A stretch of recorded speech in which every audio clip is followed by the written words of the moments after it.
Welcome to the Heartland Journals podcast with your host, Steve Abramowicz, editor-in-chief of heartlandjournal.com. Hello, friends, and welcome back to the show. I'm Steve Abramowicz, and this is the Heartland Journal podcast. On this show, we are focusing on our nation today with always interesting person making a positive change in our community, and oh, boys and girls, is she.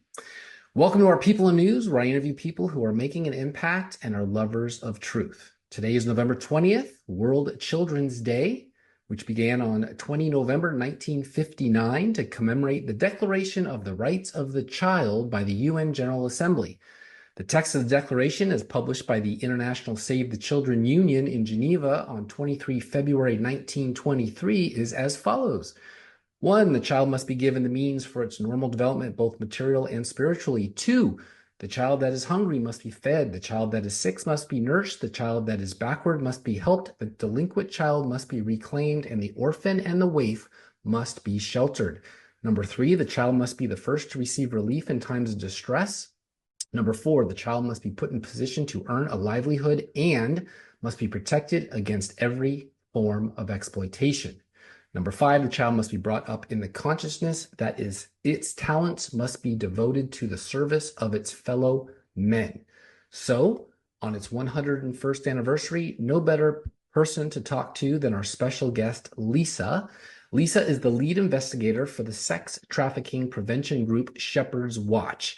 We are not disclosing her last name to protect her identity.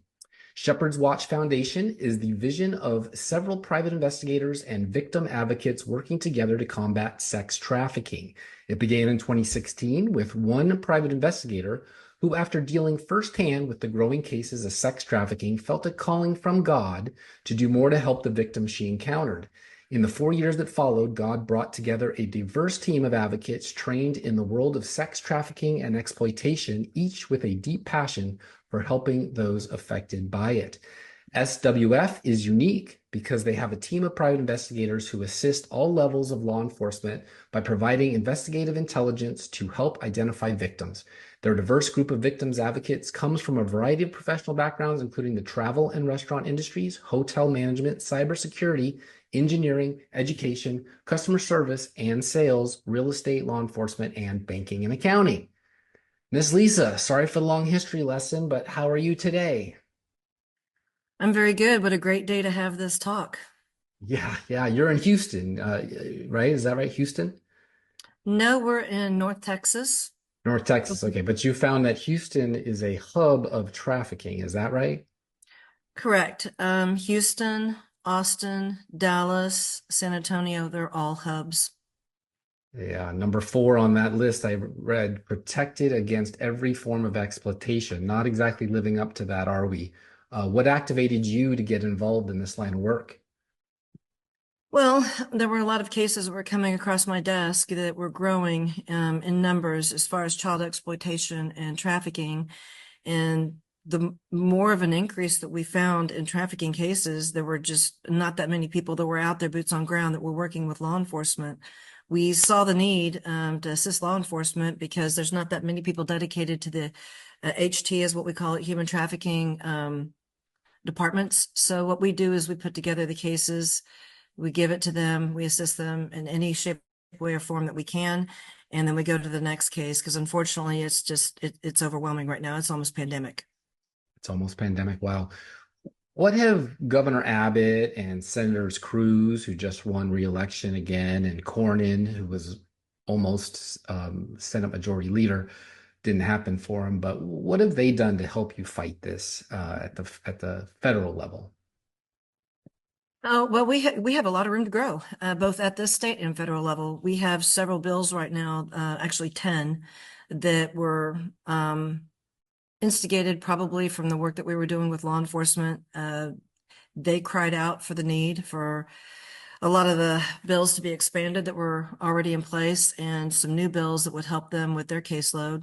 So we are reaching out now currently to both state and federal legislators to hopefully push some of these forward. This is really going to assist law enforcement, the victims, and the district attorneys to get some things on board. I'll give you a fine example. I don't think most people realize that child traffickers are not registering as sex offenders. Child traffickers are not registering it. So if they get arrested and booked, they're not registering. Is that what you're saying? They're just running free?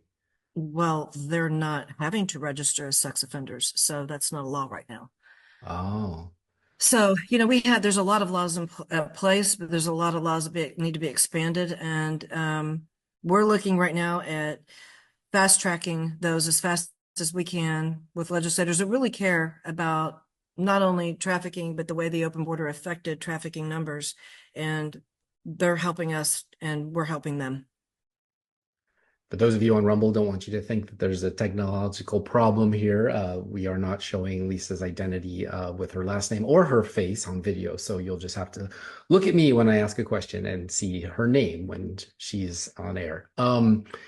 Texas is the ultimate border state, largest land border there is. Arizona, New Mexico, and California make up the rest. Those others don't have strong Republicans in the House, but you have congressmen like Chip Roy and Dan Crenshaw, very outspoken conservatives, like them or not, they are. Have they helped you or been in contact for help from DC on the Congress side? We just talked about the Senate side. We have a legislative task force that works with Shepherd's Watch. They're working right now to contact our state senators and our US senators. Right now, what we see is that regardless of the laws that are on the books in the past, the way that these groups are moving and shaking and changing, that's counterintelligence at its finest. They are shape-shifting. It's craziness. The way that we would see them traffic 2 years ago, they've changed the parameters on that. We need new laws out there that will assist us into tracking them and to persecuting them.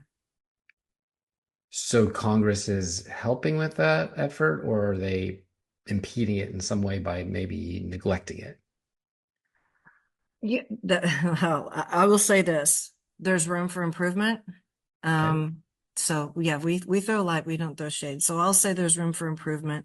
I think also you have to look at the anti-trafficking bills, and we are a little bit behind. When you compare it to the bills that deal with narcotics, they're light years ahead of justice when it comes to narco trafficking versus human trafficking. We have a lot of room to grow, and like I said, as they evolve these trafficking rings and they figure out how to run counterintelligence moves against law enforcement, we have to have bills in place to protect the victims, but also give them latitude to do their job. And these are the frontline heroes. We're talking about everything from your nurses, your trauma nurses, your fire department, your paramedics, your pregnancy center directors, and law enforcement. These are guys that are out here dealing with this every day. If we don't enable them to do their job and to protect these migrants and basically any child when it comes to trafficking, and turn over evidence and see that this is full to prosecution, you can educate and aware all you want to, but if you don't look for a resolution to the problem, I don't know what we're doing. Right. This year, right after the assassination attempt of President Trump, longtime Texas Congresswoman Sheila Jackson Lee died. Former Secret Service head in charge that day, Kimberly Cheadle, praised her for her work on oversight of the Secret Service. And Jim Jordan, Judiciary Committee chair, praised her also, called her dedicated public servant over 3 years, 3 decades, 30 years. Did she help you on the Democrat side at any time during that 3 decades of service? We haven't personally worked with her, but I will tell you this. This is a bipartisan issue. This is an issue that both sides should be dealing with right now. There has never, ever, ever in our line of work been a predator, a child molester, someone that is guilty of rape, child exploitation. None of them have ever asked a victim, how did your parents vote? How did you vote? It doesn't matter. Both sides need to be working together to bring this to light, and they need to be working together to pass legislation. Bills should not be dying on the floor because of politics. There are people out there that need help, and they needed help yesterday. So we have to fast track this and start working together to make the difference, because, these are all our children. So one last federal, before we start talking about how the state is acting, Jasmine Crockett is called the House Democrats TV star. She's Texas 30th District, which includes Dallas, most of South Dallas County, Central Dallas, Dallas Love Field Airport, and parts of Tarrant County. Any contact out of her office or her chief of staff? We have not been contacted by them, but we will sit down and we will have these conversations with any legislator, let them know our ideas, our bills, how we can help them, how we can assist them by giving them case studies and data. We're willing to work with anybody. We have not heard from them, but that doesn't mean that, we won't. The door is always open. And, we're kind of a quiet group, to be honest with you. I mean, we work as informants and with law enforcement. So, usually when a legislator sits down and talks to us, it's because they've passed us in the hall, or they've seen us at a conference, or they've learned it from us, about us from law enforcement, and then they'll reach out. But we haven't heard from her yet, but the door's open, and please reach out and talk to us and let us know how we can assist. So the reason I ask that is because here in Tennessee, most of the legislatures at the state level keep saying that this is a federal issue, and that if the federal government won't do it, they can't. Their hands are tied or some such. And so it sounds like even though Texas, with the biggest problem, we just went down all the legislators who are kind of the most leveraged up there, agree they're not really doing anything on the federal side. They want it to be the state. And so Abbott has made some moves, and they've come down and they shut them down. And Obama was very strict with Arizona when they tried to enforce the federal rules on the book. So I also ask about Crockett because NBC News did a thing on unclaimed bodies being provided to medical research facilities by Tarrant County medical examiners without proper notification and consent of next of kin. Some of those bodies could be trafficked victims, right? Absolutely. And that's her county. So what about the local law enforcement in that county? Are they helping, or are you helping to find these people and identify them? Well, so what we do is we basically throw down a net of intelligence over an area. So we're able to gather data, put it together for law enforcement. We help identify the traffickers, the escorts, platforms, and we basically close the data of information as much as we can get. We turn it over to law enforcement. It becomes their case. And we realize that most of these cases are going to jump jurisdiction. So you're talking about cases that are going to go from county to county to county. Most of the time, you'll see them stay within Texas, but more often than not in the last year, we've seen them cross out of state. So a case could originate in Texas and then very easily end up in Ohio or in Nevada or New York. So realistically, I mean, both federal and state legislators need to be looking at the problems that are facing us as people that are working on the street and law enforcement, and make it easier for them to prosecute these cases. There should never be a child that is trafficked across state line that shouldn't warrant the utmost priority and be considered to be endangered. And sometimes we don't see that depending on, what states they go to. Yeah, that's like Marsha Blackburn, Senator, says all states are border states now. And I think I was just reading that Shepherd's Watch was involved in the exact reverse of what you just said. What would you call it? An organized gang of traffickers moved from Georgia to Texas, and you were able to do that. And you were telling us before the show that maybe something very recently happened. Are you allowed to speak to that? I can just tell you that these cases come up. I don't want to cry. Okay, so they're increasing, and we will see anywhere between 5 to 15 victims. We could probably look at maybe 4 days if we gave it, 12 hours that day.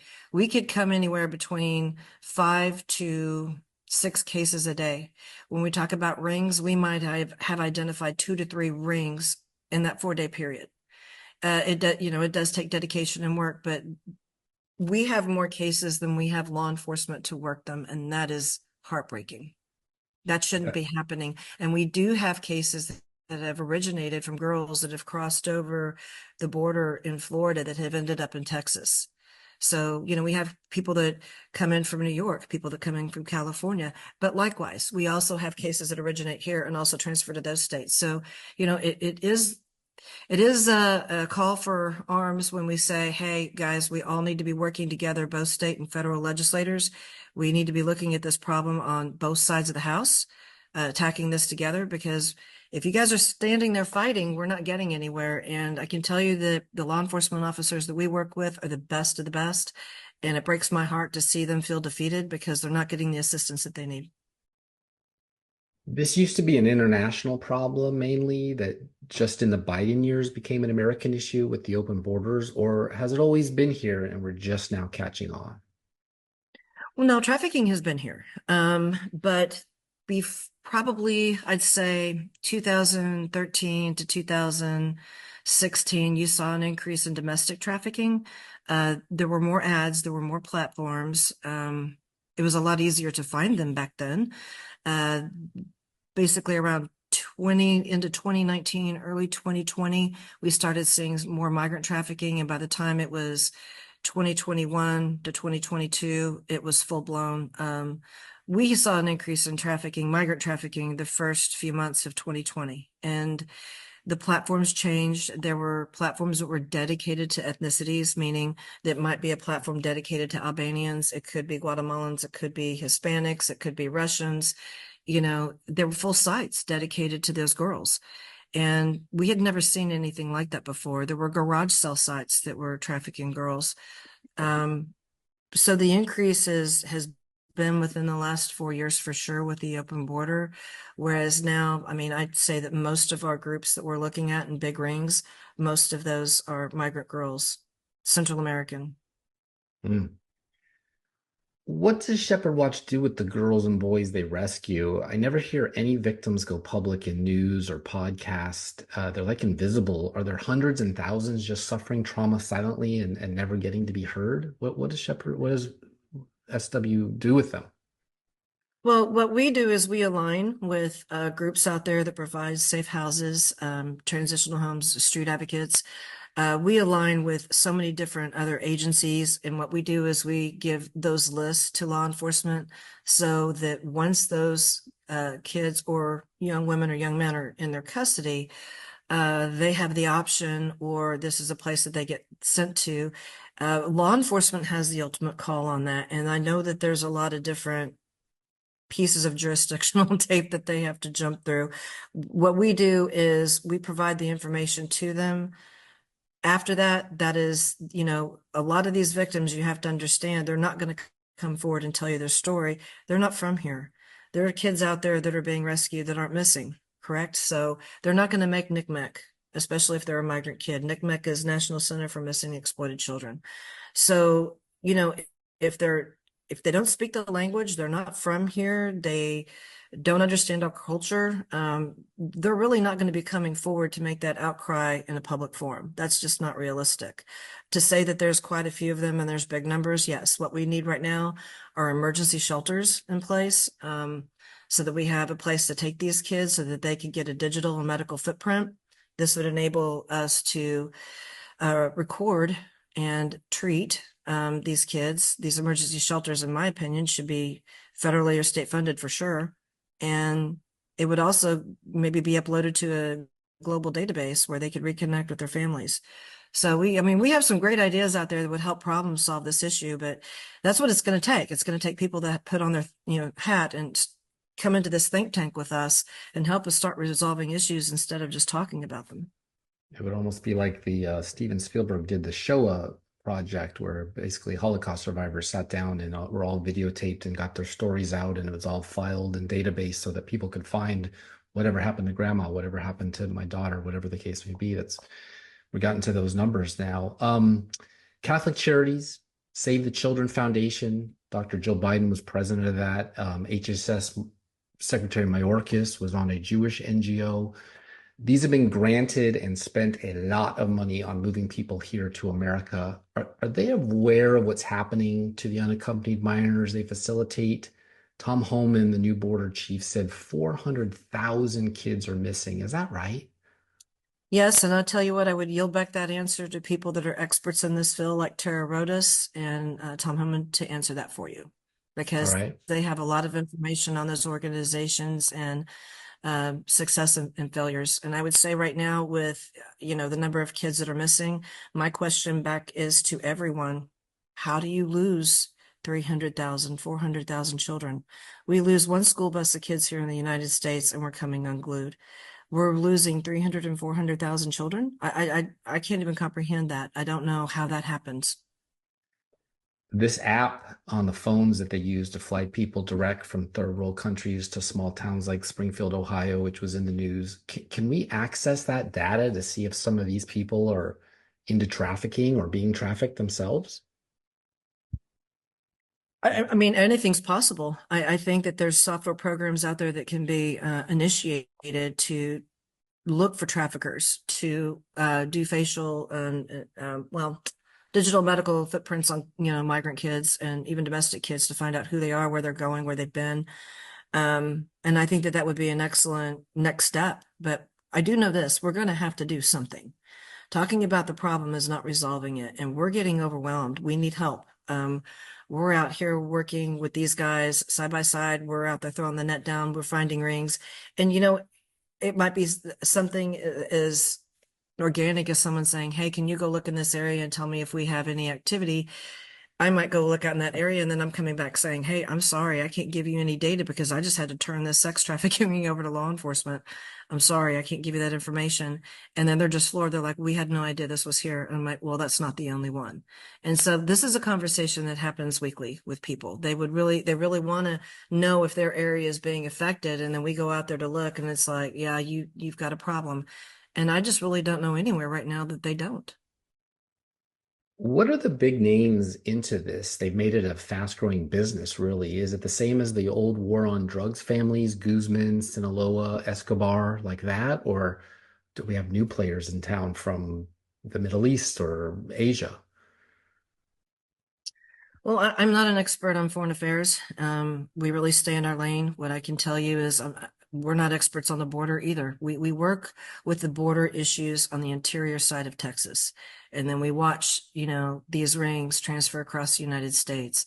There are people out there that are doing great work at the border that probably could answer that question better than I can.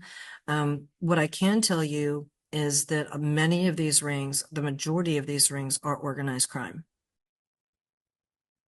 That's what I would Absolutely. assume. I would assume so. Yeah, they seem very technologically advanced, a lot of weaponry and a lot of sophistication to be able to move from place to place when the heat is on. They seem to be able to sneak right through. Um, El Paso has a Congresswoman, Veronica Escobar. She's on the House Judiciary Committee with Jim Jordan from Ohio. Not sure if she's related to Pablo, probably not. Before getting elected, she was an English teacher at the University of Texas at El Paso and El Paso Community College. She was the communications director for former Mayor Raymond Caballero. But I'm shocked if she hasn't been in touch with you because she would know right on the ground how this stuff is coming and going, especially El Paso. No, nothing. We haven't spoken to her, but again, our door is open. We are relatively quiet because we're grassroots. This has kind of been amazing for us that we've had any limelight at all because this isn't who we are. You will never see us grabbing the mic and taking credit for our work. We can't. So we kind of work in the shadows, and it's been a blessing, I guess, a curse at the same time. But a lot of people are going to gravitate towards the bigger NGOs that are, more out there in the public.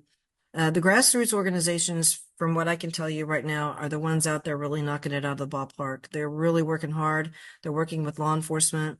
These frontline people, regardless if it's a pregnancy center or a nurse, I have so much admiration for these guys. They're keeping it together. Some of the content that I have even, coming across my desk as of last week, I don't know how they hold it together. So I encourage these legislators to start talking to these people, people that are out in the media that are very outspoken about trafficking. I don't know how many cases they're working on, but I will tell you this. They need to be in touch with the people that are out there on the front line because those are the guys that are going to see things change. So when the counterintelligence movements change, when they change, the paradigm shift changes in trafficking, these are the people that see it first. And those would be the people that you'd want to contact and talk to and say, "Hey, what are you seeing right now?" And that matters because it's going to matter in how you approach this from a law enforcement perspective and also a legal perspective. Oh yeah, absolutely. She's also known all about the magnets that take places like El Paso and Texas in general that make it desirable for these gangs. We'll call them gangs. Are there any legislatures you see doing a good job locally to turn off these magnets, or the opposite? Are they helping the traffickers by passing soft on crime laws that embolden them in all 50 states? Well, I will tell you one person out here that and group out here that I've seen that's really doing some great work is Sheriff Boyd and Operation Lone Star. And the sheriffs that are out here working in Texas have, basically formed a task force to help run these organizations out. And I have a lot of admiration for that because that's, again, a grassroots, approach to tackling this issue. So if you don't have a response or assistance from the federal government to work on this, Texas had to protect itself. And you have small towns that have it's not that officers don't care, but when you have 2 officers or 4 officers to patrol a whole county, you're not going to get everything that you need to get when it comes to these movements. So, these guys working together and as a task force initiative, I think it's a great approach. And those guys I'm following, I'm watching what they're doing right now, and they've made some great headway. I think they rescued 57 migrant children from the border a couple weeks back. So they're really, you should follow them and follow what they're doing, and maybe even have them on your show because these guys Yeah, are doing some amazing things. I follow the sheriffs very closely because I think they're the only ones that will actually lift a finger. And you had said Houston is a hub. Sheriff Ed Gonzalez of Harris County, where Houston is, in January, National Human Trafficking Prevention Month, he said Texas consistently has the second highest number of calls to the National Human Trafficking Hotline every year. Harris County Sheriff's Office is fully committed to combating human trafficking. Our top priority is rescuing victims utilizing a trauma-informed approach with the ultimate goal of eliminating and reducing re-victimization. It's been 11 months since he said that. How effective at combating has he and his deputies been?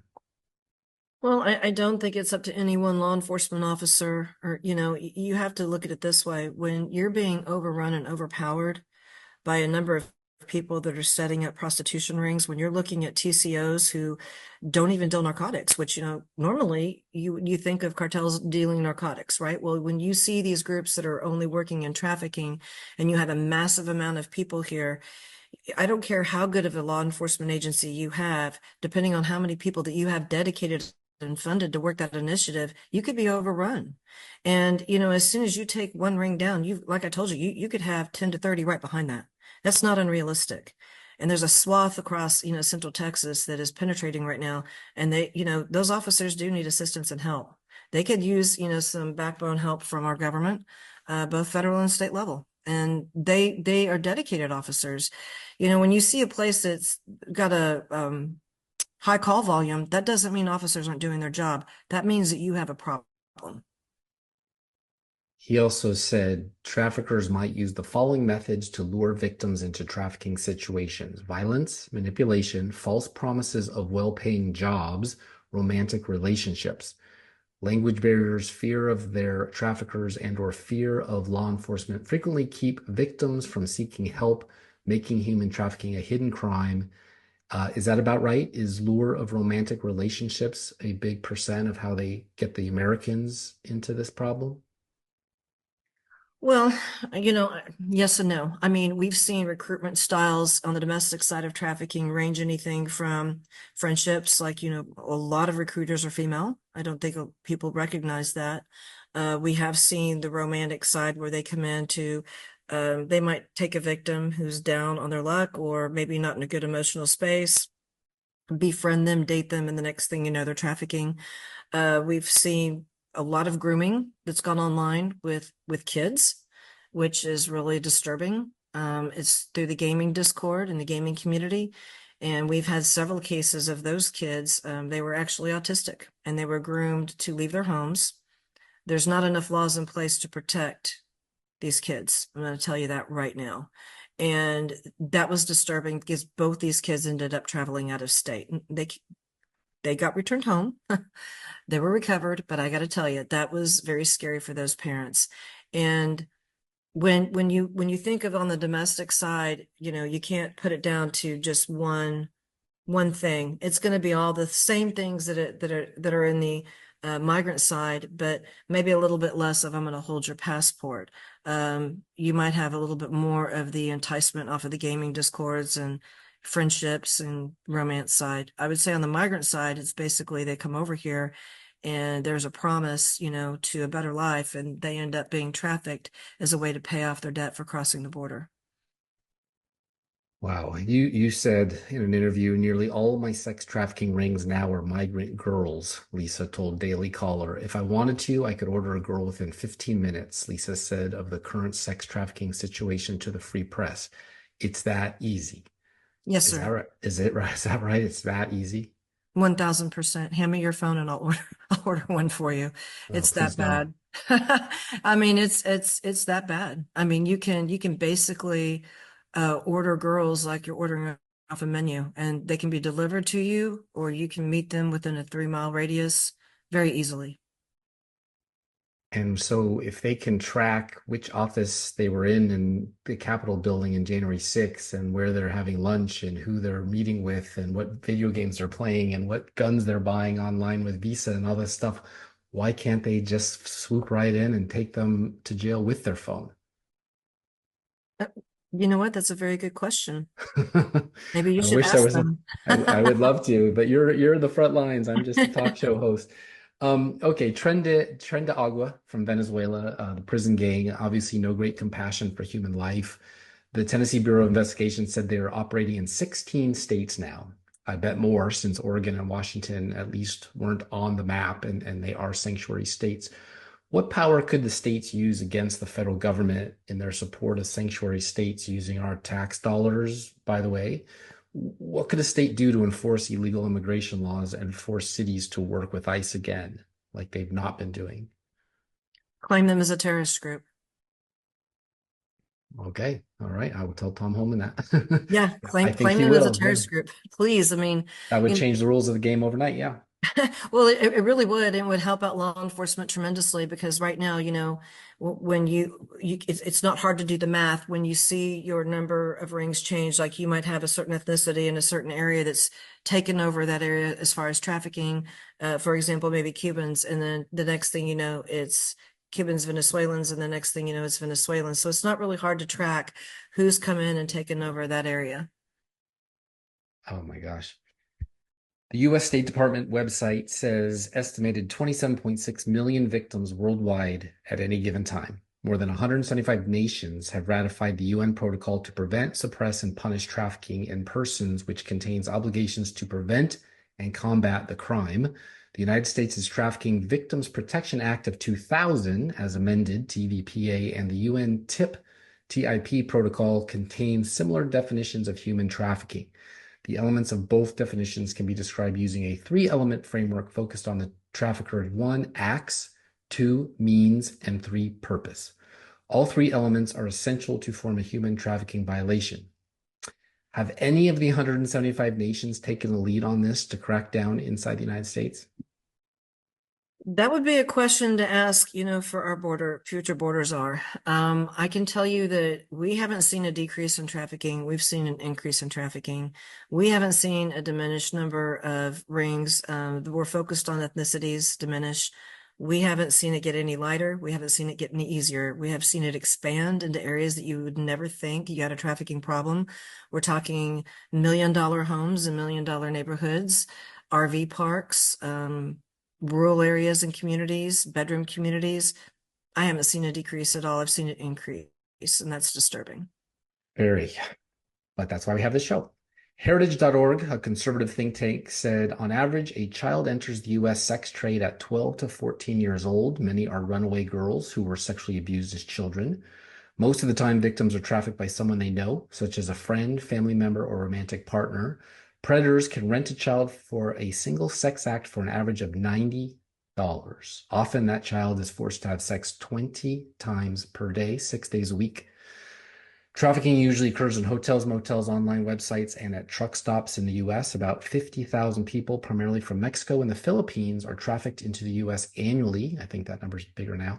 According to the Federal Human Trafficking Report, in 2018, over half, 51.6%, of the criminal human trafficking cases active in the U.S. were sex trafficking cases involving only children.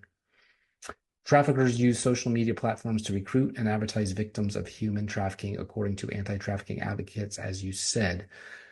Obviously, if our laws were enforced, the numbers wouldn't be over half. That was 6 years ago. So about four of Biden-Harris's years is likely much worse. And $90, that's horrendous, but tells me the supply is so large it meets the demand and then some. Gangs figured out sex 20 times a day is more profitable than drugs, one hit 20 times a week for a baggie, right? How do we cut the supply and make it unaffordable, or better yet, up the risk of life in jail or death? Tennessee just passed a penalty for child rape of death. We're the only state, but haven't seen it enforced yet. What are your thoughts on all that? I think there's a multi-pronged approach on how we could probably decrease the numbers. First of all, taking down one platform is not going to do it. As soon as you take down one platform, 10 more just as bad or if not worse pop up. We know that a lot of these sites are probably run by hackers. I will tell you one positive thing that Elon Musk did that I give him huge kudos and praise for, and he did it organically. I don't even think he realized that he compacted and impacted this topic. When he fired a lot of the Twitter staff, a lot of the sites that were run by pedophiles and kids that were being trafficked on the Twitter platform went away. And we don't see those anymore. So he did do something with that platform that's extremely positive, and he took down one huge global platform of trafficking children. So I think that that's one thing you can do is start looking at the ones that have big reach like Facebook, Instagram, Twitter, TikTok, a lot of the areas where we see child trafficking. If those CEOs will take the initiative that Elon Musk did, maybe we can see those numbers decrease. I think if you have to increase the penalties for sure. Yeah, if we Right held now them there's a lot liable, of, we might get some traction with that. Yeah. well, I mean, put a stiffer penalty on somebody that traffics a migrant or indigenous person. Add 15 years to their sentence of whatever they get. Start sticking some teeth to it. And, when you have somebody that traffics a child and they get 5 years in prison with 1 year parole and they don't have to register as a sex offender, I'm scratching my head saying, what are we doing? I mean, this person's right back out on the street trafficking children again. So I think that the legislation needs to catch up. I think the platforms need to change. And I think that we as a community need to be working together. And I think legislators need to be working together and quit politicizing this issue. Start working together. If we know Mexico and the Philippines are distribution channels, like I read a moment ago, for all this, why can't we amp up security at those ports of departure? You absolutely could. I mean, that would be something to be talking to our federal government about. But we also have places in the United States that are also becoming hubs, like Atlanta, Georgia. And, we need to be looking at, why is that a problem? Is it because of the airport? Why is Texas becoming a hub? Why is California becoming a hub? Why is New York becoming a hub? What is it about those states? Is it their laws? Is it the open borders? Is it the lax on enforcement of the laws? I mean, what is it about those states that creates a hub situation? And I think that we need to have our legislators taking a look at that and attacking it. And again, I mean, work together with law enforcement. These guys are out there giving you everything they've got. And, they're not making any more money working trafficking than they are anything else. This is a very disturbing topic for a lot of people. A lot of these guys and gals are parents, and they've got little Yeah. kids. So this is hard for them. I hate the era of defund ICE and all the rest where they likened them to the Klan or the Nazis and the morale was sunk so low, and then they started DEIing them so that they couldn't rise in the ranks and make more money. And yet they put their lives on the line. And these are dangerous people they're dealing with who obviously don't want to be busted. They don't want their business to be interrupted. And yet we don't support them as much as we should at the federal, state, or local levels. It's a tragedy, and it's going to be looked back on, I think, in history as the biggest mistake we ever made as a country. You were supposed to serve and protect, right? What about the courts? I read constantly about violent criminals in and out of jail, even without bail sometimes. Are the courts making your job harder because once you catch them, they're right back on the streets doing harm 30, 40 more times? I would have to echo back what I hear law enforcement tell me, and that is there has not been one law enforcement officer that has not echoed this to me, and that is we've got to close this border. we've got to close the border. Closing the border is going to assist us in so many ways. This open border's created a hard problem for them. When you have people that can't be deported, when you have people that have rap sheets of violent crimes that are not going to prison, or people that are being cut loose. The saddest thing that I've heard as of recently is people that should have been arrested that weren't arrested because they had no place to put them. And that broke my heart because, we should be looking at this situation where we have people that are victimized and we have kids that need places to go, and we don't have any place to take them. Show me all the safe houses for migrant children that are caught up in a situation. Say you have two parents that are committing crimes and you have a couple of migrant children that are in the mix. Where do they go? Because CPS doesn't take them. So where do they go? And I feel for people that are in that situation having to make those decisions. Do they just cut these two people loose because it's not that big of a deal? Or, are they right back out on the street in 10 hours? We're not applying the laws that we have on the books. And I feel largely because we're running out of room. We have too many crimes that are being committed out there. The courts, to answer your question, are they making it more difficult? They don't make it more difficult for me, but they do make it more difficult for their law enforcement partners. They do, for sure. And an important characteristic to remember of the sex traffic rings is that they tend to relocate every 48 to 72 hours.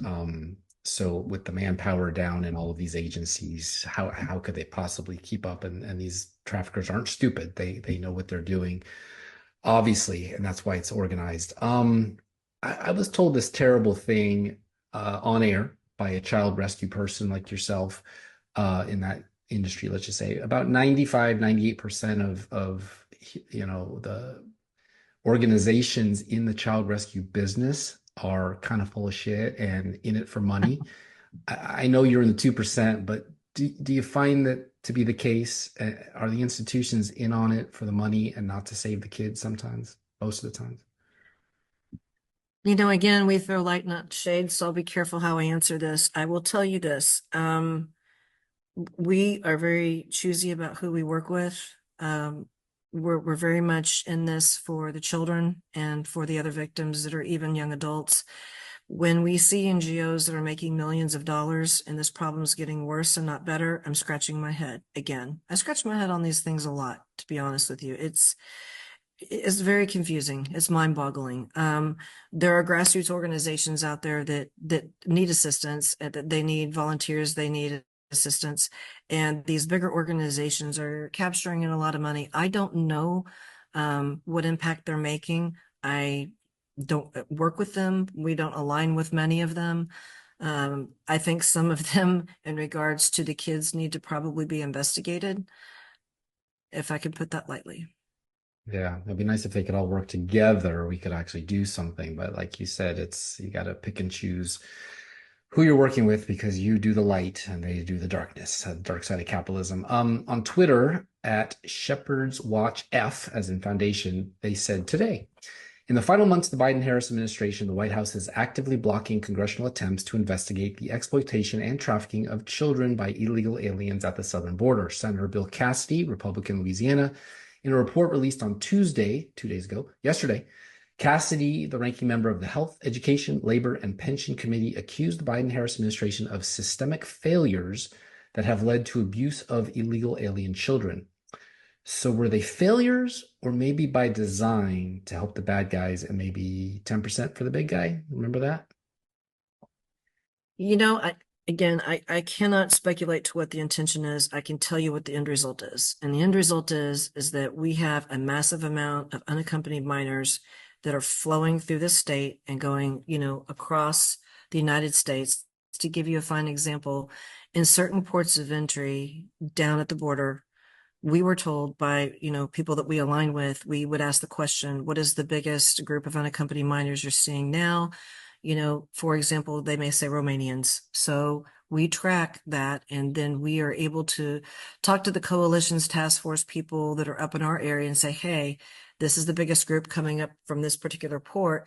And, it won't take but maybe 3 to maybe 7 days max that you'll start seeing these kids show up, shoplifting, picked up and being, need a translator reporting that they're being trafficked, ads for Romanian kids. So I would say that the problem is that it's not been addressed. These kids are coming up from the border by themselves.